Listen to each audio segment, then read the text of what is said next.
এর 5 জনই আমাদের সাথে আসার কথা ছিল এবং সেখান থেকে আমরা ঢাকার থেকে ওই বিষয়ে আমরা প্রিপারেশন নিয়েছি এবং সেই অনুযায়ী যথাযথ কর্তৃপক্ষের কাছে তাদের লিস্টও গিয়েছে এবং সেই অনুযায়ী তারা নেমে আমাদের সাথে যেই যেই কনভয় সেই কনভয় নিয়ে আসবেন। ওনারা আধা ঘন্টা ওইখানে বসেও ছিলেন, কিন্তু একটা ভিসা সংক্রান্ত একটা জটিলতার কারণে ওই দিক দিয়ে আসছেন।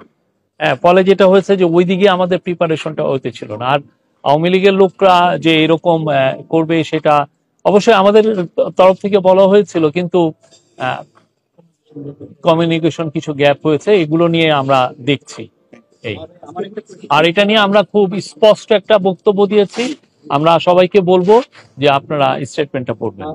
আর আওয়ামী লীগ তো কি করতে পারে আমরা তো জুলাই অগাস্টে দেখেছি, বা গত হাসিনার 15 বছরে তো দেখেছি। তারা খুন করতে পারে, তারা গুম করতে পারে, তারা লাখ লাখ মানুষকে ফেক কেস দিতে পারে, তারা হেন কোনো অপকর্ম নাই যে তারা করতে পারে না। এখন দেখেন তার কোনো বন্ধু নাই, তারা কোথায় গিয়ে থেকেছে।